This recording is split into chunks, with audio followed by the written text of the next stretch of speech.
out of the goodness of their hearts, or I mean, this story has touched a lot of women. It's relatable for a lot of women in South Africa and just globally. People understand, right? So I don't appreciate the insensitivity and the entitlement around this case.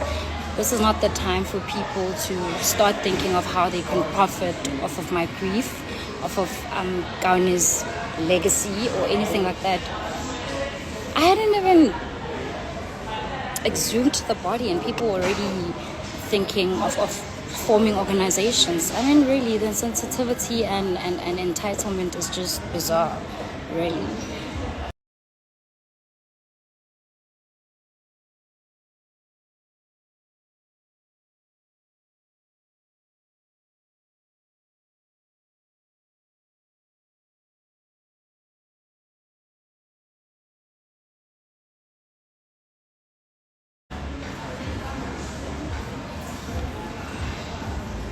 You're so fluent. Yeah.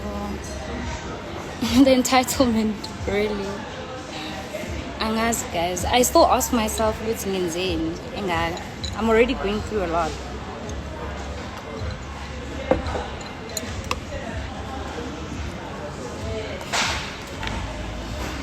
My lips are getting dry, guys. I'm not okay. We're praying for you. That's all I need right now. I need prayers. I need the right questions asked and directed to the right person.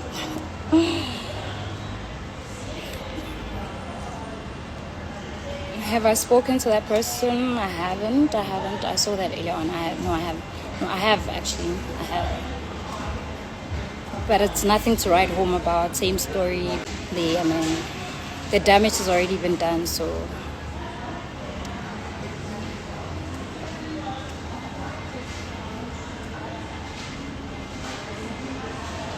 I was gonna drink to get drunk a while. Then I'll act stupid. I don't need to be under the influence. I need to face this. Remain level-headed. I can't afford to slip. There's too many traps for me to not be wide awake, and I can't afford to let my guard down right now. There's a lot going on. There's a lot at stake. So drinking is going to derail me from the course. So beautiful. Thank you. Your bullies are coming, babe. But your shoulders are not covered.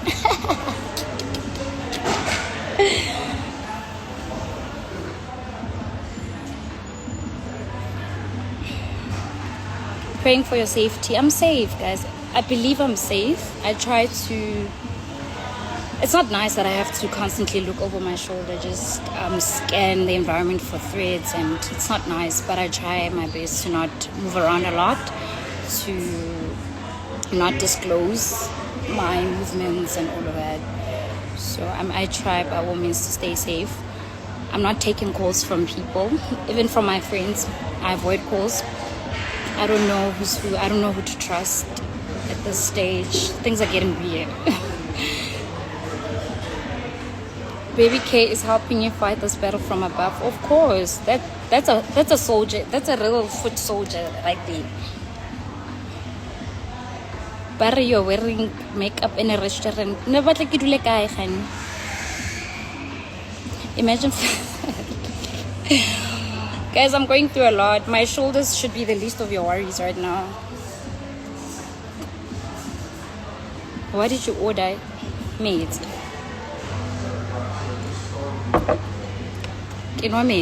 I'm trying not to. I try to eat right.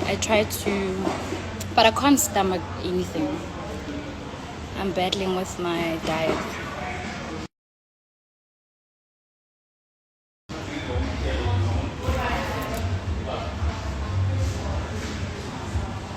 Just pray for me, guys. Send those Bible verses to keep me going. I mean, I'm not paying attention to the noise, the negativity. It's not the time for that. God has carried me. Your prayers have carried me. It's by the grace of God that I still look well put together. I'm not falling apart. I've seen the little mercies and the grace of God even through this difficult time. And it looks bleak and hopeless, but God has really carried me.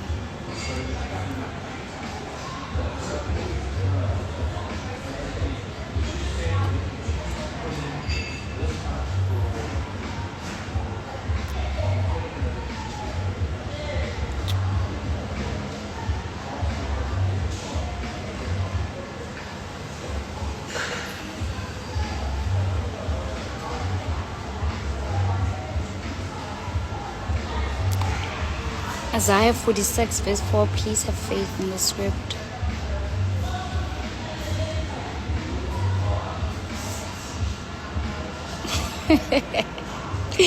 Guys, I do try to cover up, hey? I do. Guys, but I'm not gonna stay stuck in there. It's already dark. So, guys, allow me to enjoy the stuff that I enjoy. You know, just looking okay, looking good. I've always looked good. So I don't want to look like what I'm going through.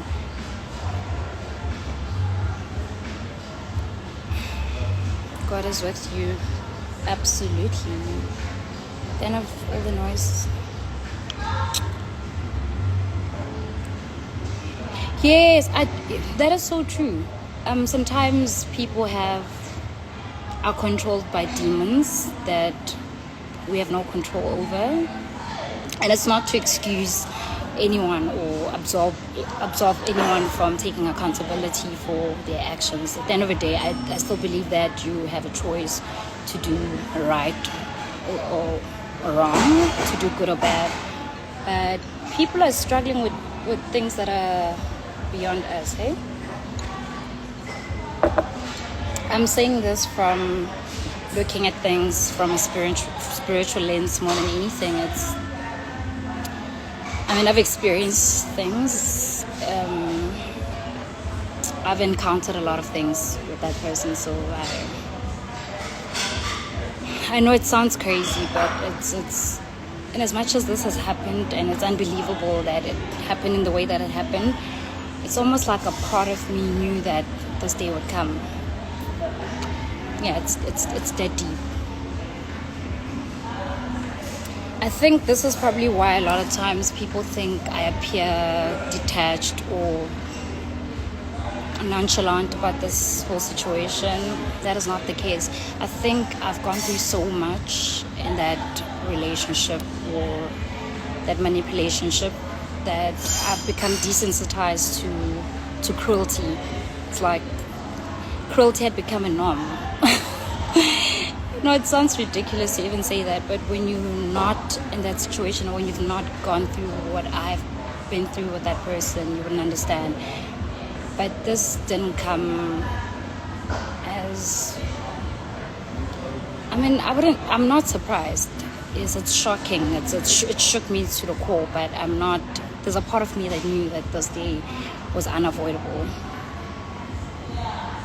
Yeah, I'm not going to unpack the spiritual aspect of what's going on, but it's almost like I couldn't avoid it. It sounds crazy and insensitive to say, but it would have happened regardless, you know. Even if it was after 5 years, there would have been a way. It's crazy that I'm even saying this because I had a talk with a friend of mine earlier this year, and I remember saying to her that, you know, and she was just reminding me of the conversation that we had about this entire thing when we were going back and forth with the custody battle. That it's almost like there's a part of me that knew that this was going to happen, and I felt so hopeless. I felt so helpless, and I did talk about it. I've been talking, and for the people that say I didn't fight enough, I've given this my best shot. I fought to save my boy. I prayed hard. I fought the system. I tried to, regardless. I just wish that it didn't happen in the way that it did happen, or yeah.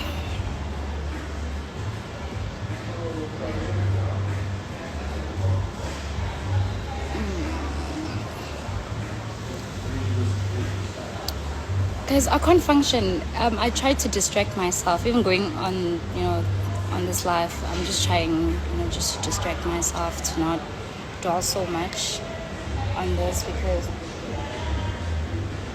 this thing is breaking. Dress however you want. I'm not even bothered by that, because my dress code is the least of my worries right now. Am I naked? No. You're strong for having exposed the narcissism. Yeah, I'm glad that you mentioned that, because I don't think that people are aware of these things. It sounds like this word is so overused that people are becoming desensitized to the reality that this is real. Guys, there's a dark world out there. And as much as we believe in God and his higher power and everything, there's also another side to life. There's a dark world, and it's real. So when we speak about these things, it's not attention seeking. It's not that we're looking for validation for on Instagram or social media. I mainly spoke about this because that was my reality. It was my lived horror. I experienced that. That was my personal story. That was my experience. So when I speak about narcissism, and I will continue to do that, because I feel like people need to be educated in our communities about the reality of narcissism, because it's real. It's real.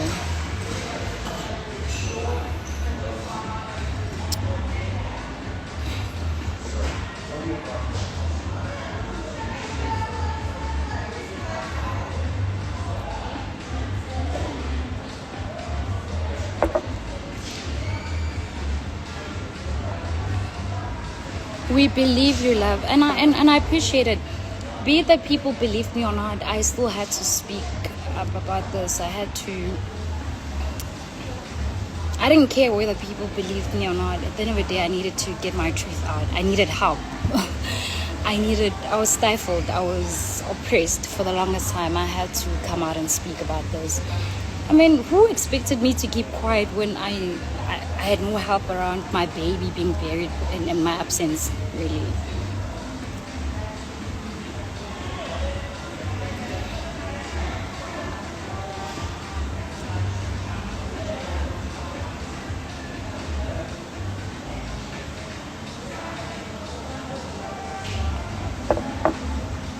Thank you so much, V, guys. I really have to mention this. V has been such a strong support system. She's been a sister. She's been so speaking truth to power. In times when I felt helpless and I didn't know where I was going or coming, she's been there. She's been so bold and fighting for me. And this goes to everyone. How are you emotionally? Days aren't the same. Like I said, some days I'm surviving, some days I just want to hide from the world. Sometimes I don't want to believe that this is happening. Unfortunately, I have to face reality and come to terms with the reality of it all. As horrid as it is, I have to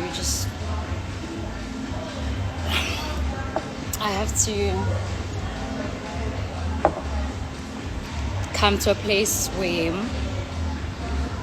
I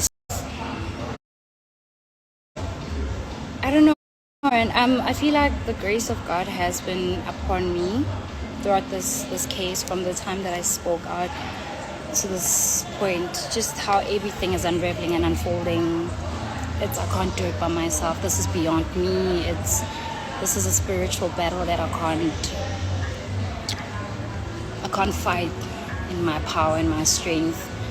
But I've trusted God to see me through it.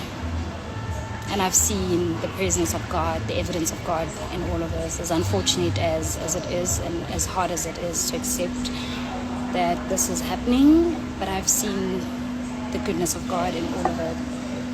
This is not the time for me to question God and why and hows, but trust that He knows why it had to turn out this way.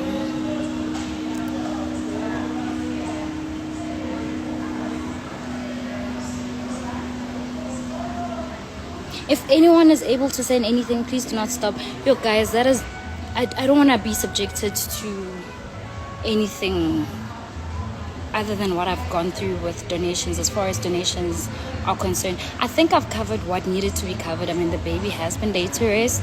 The money has gone to the course. I mean, information, all of those things don't come cheap, right? We've seen the results. I don't think that I need to explain further or account to anyone other than what you guys have seen. Maybe if I need to, if I must, really I will, but I don't feel like that is necessary at this stage. I mean, it shouldn't be the point of discussion right now. I'm dealing with the aftermath of everything. I'm processing things as they happen, but I mean, the baby has been laid to rest. And thank you so much to everyone who has donated. Akisadi batla the donation. I don't mean to sound ungrateful and rude, but akisadi batla, guys, you didn't ask for anything. We are offering. Oh, guys. Can I take you to a psychologist? Oh no, guys. I'm not ready for that. The collectives. You're shaking. Yeah, I'm dealing with anxiety.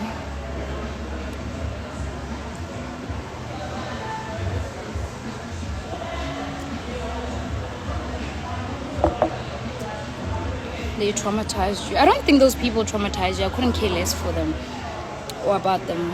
I mean, this ordeal is already traumatizing enough for me. I mean, I've gone through a lot to even be moved by those people. I mean,